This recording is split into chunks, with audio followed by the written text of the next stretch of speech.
جن دنوں میں صوبہ پنجاب میں ڈائریکٹر آف انڈسٹریز تھا، میرا براہ راست واسطہ گندگی کے ایک ڈھیر سے پڑا۔ آزادی کے وقت جو ہندو اور سکھ بھارت چلے گئے تھے، وہ صوبہ پنجاب میں بہت سی فیکٹریاں، سینما گھر اور صنعتی ادارے چھوڑ گئے تھے۔ حکومت پاکستان کا فیصلہ تھا کہ ان فیکٹریوں، صنعتوں کو کسی صورت بند نہ ہونے دیا جائے اور انہیں ان مسلمان مہاجرین کو الاٹ کر دیا جائے جو اسی قسم کا کاروبار یا جائیداد بھارت میں چھوڑ آئے ہیں۔ اس مقصد کے لیے ایک بورڈ قائم کیا گیا تھا اور ڈائریکٹر آف انڈسٹریز کی حیثیت سے میں اس بورڈ کا ممبر تھا۔ بورڈ قائم ہوتے ہی درخواستوں کا ایسا سیلاب امڑ آیا کہ الامان و الحفیظ۔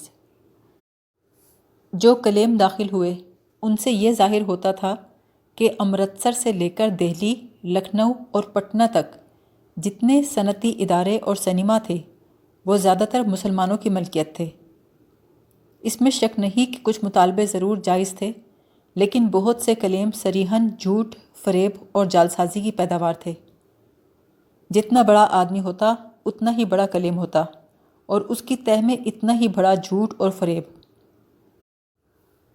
کچھ لوگ بنفس نفیس بھارت جاتے تھے۔ وہاں پر بھی متروکہ املاک کے کسٹوڈین کے دفتر میں جعلسازی کی فیکٹری کھلی ہوئی تھی۔ رشوت کے ریٹ مقرر تھے۔ منہ مانگے رشوت دے کر ہر قسم کی ملکیت کی تصدیق کرائی جا سکتی تھی۔ اس صنعتی املاک کی تقسیم نے حرص و ہوا کے جو دروازے کھولے، اس نے ہمارے معاشرے میں اخلاقی گھٹن، سڑن، بددیانتی، جھوٹ، فریب اور جعلسازی کو فروغ دیا۔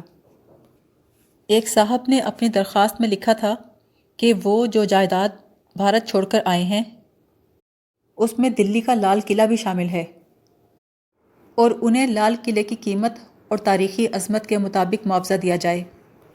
ان کا دعویٰ تھا کہ ان کا شجرہ نسب آخری مغل بادشاہ بہادر شاہ ظفر کے ساتھ براہ راست ملتا ہے۔ ایک سرکس والے نے اپنے شیر کا معاوضہ مانگا تھا جسے وہ بھارت چھوڑ آیا تھا۔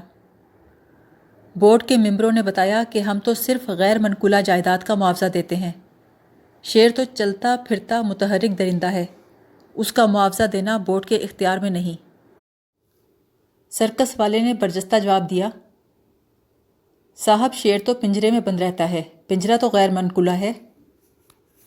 ایک صاحب 5 تانگے بھارت چھوڑ آئے تھے۔ ان کے عوض کسی فیکٹری کے طلبگار تھے۔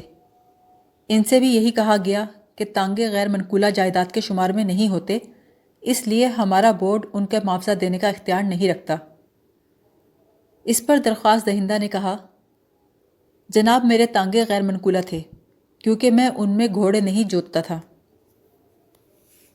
ایک شخص محمد دین نے ضلع لدھیانہ کے کسی گاؤں میں آٹا پیسنے کی مشین لگائی ہوئی تھی۔ اس نے اس کی مالیت 2200 روپے درج کی ہوئی تھی۔ مشین خریدنے کی اصل رسید بھی درخواست کے ساتھ منسلک تھی۔ ہمارا بورڈ 5000 روپے سے زیادہ مالیت کے اثاثوں کا فیصلہ کرتا تھا۔ میں نے محمد دین سے کہا کہ اگر اس نے اپنی مشین کی قیمت 2200 کی جگہ 5000 روپے درج کی ہوتی تو بورڈ اسے ضرور معاوضہ دے دیتا، کیونکہ اس کے کاغذات بڑے صاف اور سچے ہیں۔ اس نے جواب دیا، اچھا میری قسمت، قیمت ہی 2200 روپے ہے تو میں 5000 کیسے لکھ دیتا؟ میں نے کہا تم نے یہ مشین 8 برس پہلے خریدی تھی، اب تو قیمتیں بڑھ گئی ہیں، اب تو اس کی قیمت 5000 سے اوپر ہوگی۔ محمد دین ہنسا، صاحب آپ بھی بڑے بھولے ہیں، پرانی ہو کر تو مشین کی قیمت گھٹتی ہے، بڑا نہیں کرتی۔ محمد دین کو ہم کچھ نہ دے سکے، لیکن وہ ہمیں بہت کچھ دے کر گیا۔